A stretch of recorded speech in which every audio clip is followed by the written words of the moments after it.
साथियों नमस्कार। हम आज कुछ एडमिनिस्ट्रेटिव और कॉमर्शियल शब्दों को देखेंगे, उनको सीखने का प्रयास करेंगे। जो ये पारिभाषिक शब्दावलियाँ ये आमतौर पे रोज़मर्रा के बोलचाल की भाषा में इनका प्रयोग नहीं होता। यह पूर्णतः पहले से डिफाइंड होती हैं और इनका प्रयोग हम किसी स्पेसिफिक टर्म में, जैसे हम साइंस के क्षेत्र में या इकोनॉमिक क्षेत्र में या एडमिनिस्ट्रेटिव के क्षेत्र में, यानी इनका पहले से ही पारिभाषिक रूप में ये तय रहती है, इनकी परिभाषा तय रहती है। ये आमतौर पर बोलचाल की भाषा में कम यूज होती हैं, ये एक स्पेसिफिक टर्म में यूज होती हैं कॉमर्शियल क्षेत्र में। तो आज हम एडमिनिस्ट्रेटिव और कॉमर्शियल क्षेत्रों को देखते हैं। कस्टमर, ग्राहक, आप जानते ही हैं। ग्राहक यानी वो होता है जो किसी भी ग्राहक उपभोक्ता होता है जो जाता है किसके पास, जो दुकानदार होते हैं उनके पास जाता है, अपनी ज़रूरत की वस्तुओं को खरीदता है और परचेज करता है और उससे अपना जीविकोपार्जन करता है, यानी उससे उसका निर्वहन करता है। प्रोबेशनरी मीन्स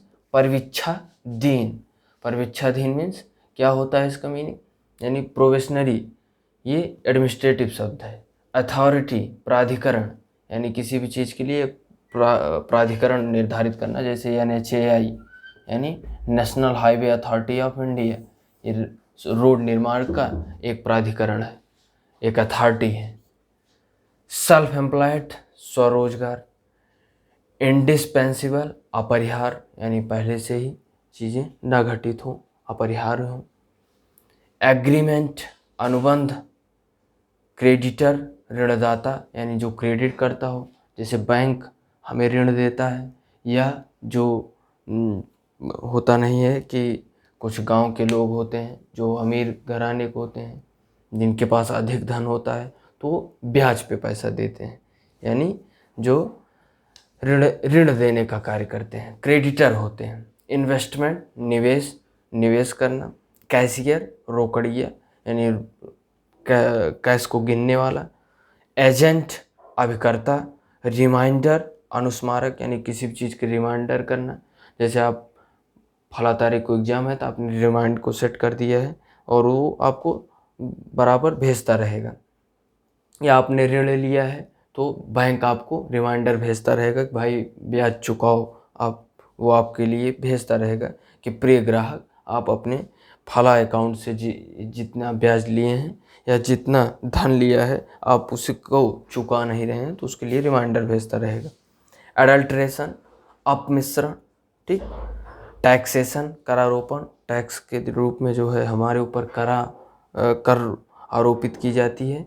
हम कुछ भी खरीदते हैं, यानी माचिस से लेके किसी भी विषय वस्तु को खरीदते हैं तो उसमें हम टैक्स पे करते हैं, कुछ में डायरेक्ट और या इनडायरेक्ट।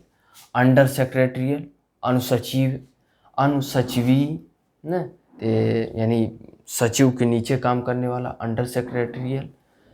री इन्वेस्टमेंट, पुनर्विनियोग, यानी इन्वेस्टमेंट से जो आमदनी हो फिर उसको री इन्वेस्टमेंट कर देना, उसके लिए पुनर्विनियोग। इंस्ट्रक्शन के लिए अनुदेश, यानी निर्माण करना, या इंस्ट्रक्शन मीन्स हो गया जो है आपको सूचना देना ना, इंस्ट्रक्शन निर्माण है सूचना देना, अनुदेश देना। लुम्प सम, यानी ग्रास सम, यानी एक मुश्त कर, एक ऐसी योजना प्रणाली चलती है। लुम्प सम टैक्स, यानी एक मुश्त कर प्रणाली जो सरकार स्कीम ले आती है कि आप फला तारीख तक अपना पूरा ब्याज जमा कर देंगे या अपने पूरे टैक्स को जमा कर देंगे तो उसको आपको छूट मिलेगी। तो ये सरकारी स्कीमों के तहत बराबर ही आपको देखने को मिलेगा लुम्प सम टैक्स। टेंडर, निविदा, यानी टेंडर पारित करना। आमतौर पर आप सुनते ही होंगे कि फला चीज़ का टेंडर फले व्यक्ति को मिला है, यानी रोड का टेंडर फला कंपनी को मिला है ना। तो डिनर, सपर, रात्रि भोजन, कोई भी प्रधानमंत्री अपने देश में आए तो हमारे यहाँ के प्रधानमंत्री उसको रात्रि भोज के लिए आमंत्रित करें तो उसके लिए डिनर, सपर। रिबेट, यानी छूट या कंसेशन। प्रोजिक्यूशन, अभियोजन, यानी किसी भी चीज़ के लिए प्रोजिक्यूट करना, पेनाल्टी अर्थदंड, डिसरिगार्ड अवहेलना, अनइवन लैंड असमतल भूमि यानी अनइवन लैंड है, न्यूट्रलिटी यानी तटस्थता यानी स्थिर रहना, न इधर न उधर, एक यानी आमतौर पे इकोनॉमिक के लिए ये ठीक रहता है कि आपकी अर्थव्यवस्था न्यूट्रल है, न मंदी में है और न ही बहुत बढ़ रही है। ड्रावे मीन्स आहर्ता, ड्रावे मीन्स आहर्ता, हिस्ट्री सीट यानी इतिवृत्ति पत्रक यानी पुरानी आपकी हिस्ट्री खंगालना या हिस्ट्री सीट करना, जो पुराने डेटा आपके कलेक्ट हों और उस डेटा से सीख लेके के आगे हम वर्तमान में अपना इंक्लूड करें, उसको में क्रियान्वयन करें। फ्लाइंग स्क्वाड उड़न दस्ता, अपलिफ्ट उत्थान, इकोनॉमिकल किफ़ायती, टेनीमेंट किराए का घर या कोठरी, ट्रेजरी ऑफिसर कोषाधिकारी, ट्रेजरी बिल भी होता है, ट्रेजरी ऑफिसर उसको देखता है।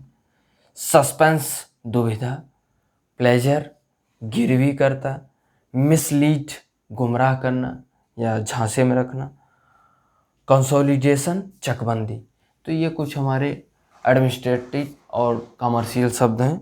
आगे भी हम कुछ ऐसे शब्दों को सीखने का प्रयास करेंगे। Thank you.